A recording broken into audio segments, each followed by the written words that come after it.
Assalamualaikum warahmatullahi wabarakatuh. Perkenalkan, saya Minda Happyandri dengan NIM 30102400058. Jadi hari ini saya akan melakukan membuat video untuk memenuhi tugas ID, yaitu tentang pertama sholat subuh, dan juga membahas tentang tayamum dan juga hukum sholat bagi seseorang yang sedang sakit. A'udzubillahi minasyaitonirrajim. Bismillahirrahmanirrahim. Usalli farda subuhi arba'a raka'ataini lillahi ta'ala. Allahu akbar. A'udzubillahi minasyaitonirrajim. Bismillahirrahmanirrahim. Allahu akbar kabira walhamdulillahi katsira wa subhanallahi bukratan wa asila. Inni wajjahtu wajhiya lillazi fatara samawati wa ma fil ard hanifan muslima wa ma ana minal musyrikin. Inna salati wa nusuki wa mahyaya wa mamati lillazi rabbil alamin la syarika lahu wa bidzalika umirtu wa ana minal muslimin. Bismillahirrahmanirrahim. Alhamdulillahi rabbil alamin. Ar-Rahmanir-Rahim. Maliki yaumiddin. Iyyaka na'budu wa iyyaka nasta'in. Ihdinas siratal mustaqim. Siratal ladzina an'amta 'alaihim ghairil maghdubi 'alaihim waladdallin. Amin. Bismillahirrahmanirrahim. Qul a'udzu birabbin nas, malikin nas, ilahin nas, min syarril waswasil khannas, alladzi yuwaswisu fi sudurin nas, minal jinnati wan nas. Allahu akbar. Subhana rabbiyal azimi wa bihamdi, subhana rabbiyal azimi wa bihamdi, subhana rabbiyal azimi wa bihamdi. Sami'allahu liman hamidah. Rabbana lakal hamdu minus samawati wa mil'ul ardi wa mil'u ma syi'ta min syai'in ba'du. Allahu akbar. Subhana rabbiyal wa bihamdi, subhana rabbiyal wa bihamdi, subhana Allahu akbar. Rabbana lakal hamdu minus samawati wa mil'ul ardi wa min Rabbi firli warhamni wajibni warfa'ni warzuqni wahdini wa'afini wa'fu anni. Allahu akbar. Subhana rabbiyal wa bihamdi, subhana rabbiyal wa bihamdi, subhana rabbiyal wa bihamdi. Allahu akbar. Bismillahirrahmanirrahim. Alhamdulillahi rabbil alamin. Ar-Rahmanir-Rahim. Maliki yaumiddin. Iyyaka na'budu wa iyyaka nasta'in. Ihdinas siratal mustaqim. Siratal ladzina an'amta 'alaihim ghairil maghdubi 'alaihim waladdallin. Amin. Bismillahirrahmanirrahim. Qul a'udzu birabbin nas, malikin nas, ilahin nas, min syarril waswasil khannas, alladzi yuwaswisu fi sudurin nas, minal jinnati wan nas. Allahu akbar. Subhana rabbiyal azimi wa bihamdi, subhana rabbiyal azimi wa bihamdi, subhana rabbiyal azimi wa bihamdi. Sami'allahu liman hamidah. Rabbana lakal hamdu minus samawati wa mil'ul ardi wa mil'u ma syi'ta min syai'in ba'du. Allahu akbar. Subhana rabbiyal wa bihamdi, subhana rabbiyal wa bihamdi, subhana rabbiyal wa bihamdi. Allahu akbar. Rabbana lakal Rabbi firli warhamni wajibni warfa'ni warzuqni wahdini wa'afini wa'fu anni. Allahu akbar. Subhana rabbiyal wa bihamdi, subhana rabbiyal wa bihamdi, subhana rabbiyal wa bihamdi. Allahu akbar. Atahiyatul mubarakatuh salawatu tabatulillah. Assalamualaikum ayuhan nabi wa warahmatullahi wabarakatuh. Assalamu alayna ala ibadillahi salihin. Ashhadu an la ilaha illallah wa ashhadu anna muhammadar rasulullah. Allahumma shalli ala sayyidina Muhammad wa ala Muhammad kama shallaita ala Ibrahim wa ala ali Ibrahim wa barik ala Muhammad wa ala Muhammad kama barakta ala Ibrahim wa ala ali Ibrahim fi alamina innaka Hamidum Majid. Assalamualaikum warahmatullahi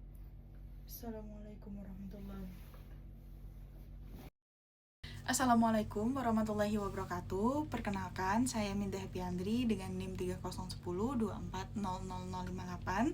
Jadi hari ini saya akan memenuhi tugas tentang membahas tentang tayamum dan juga hukum sholat bagi seseorang yang sedang sakit.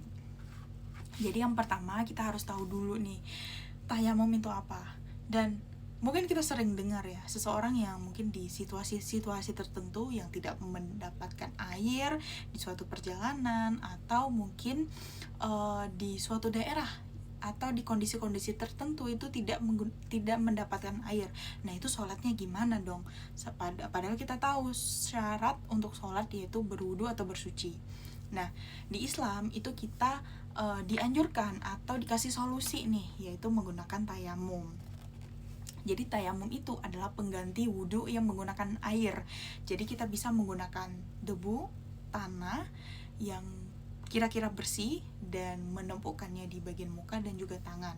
Nah, itu adalah syarat syah ketika kita bertayamum.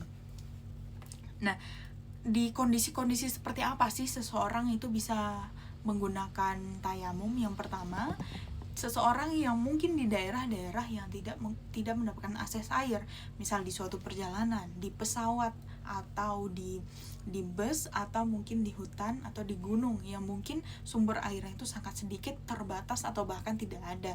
Nah, itu dianjurkan bisa menggunakan tayamum ini. Yang kedua, kondisi-kondisi kesehatan, misal seseorang yang punya penyakit yang ketika terkena air itu bisa semakin parah. Nah, itu bisa untuk menggunakan tayamum.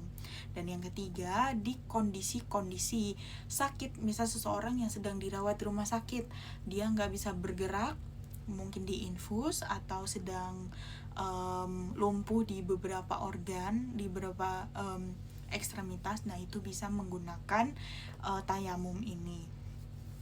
Nah, di Islam ini kita tahu bahwa Islam itu adalah agama yang luar biasa. Ketika kita mungkin terbatas di situasi yang kita nggak bisa nih untuk melakukan sesuatu, nah di Islam Allah kasih solusi ini. Nah, selanjutnya itu gimana sih seseorang yang sedang sakit gitu ya untuk melakukan sholat. Nah, jadi mungkin kita tahu bahwa seseorang yang sholat mungkin ada beberapa alasan ya. Pertama itu mungkin karena dia malas, atau yang kedua karena dia sakit. Nah, kalau semalas itu diharamkan ya. Jadi karena sholat ini adalah wajib, itu keadaan gimana pun kita harus sholat. Dan perspektif sholat ini sebenarnya beragam. Jadi kalau menurut saya pribadi, sholat itu adalah kita ngobrol sama Allah, yaitu di kondisi apapun, kita sehat, kita sakit, gimana pun caranya kita harus ngobrol sama Allah. Nah, di dalam kondisi sehat kita bisa sholat seperti biasa, tapi di kondisi-kondisi sakit, misal kita sedang dirawat atau mungkin sedang mengalami musibah sakit, itu kita diwajibkan juga untuk sholat. Gimana sih caranya? Yang pertama itu ketika misalnya kita sakit kaki atau kita pusing, itu kita diringankan, yaitu bisa menggunakan kursi atau duduk seperti itu, tidak usah berdiri. Ini juga berlaku untuk mungkin lansia-lansia yang sakit kaki, yang sulit untuk berdiri, itu bisa duduk. Setelah itu, misal nggak bisa juga nih untuk duduk, misalnya sakit bagian pinggang misalnya, nah itu bisa dilakukan secara berbaring tuh. Dilakukan berbaring ya seperti biasa, jadi tangannya tapi mungkin tidak duduk dan juga tidak berdiri aja. Selanjutnya misal dia tangannya nggak bisa bergerak, tuh harus gimana? Nah, kalau misalnya tangannya nggak bisa bergerak, itu bisa menggunakan isyarat kepala. Jadi bisa kepalanya bisa kiri atau ke kanan.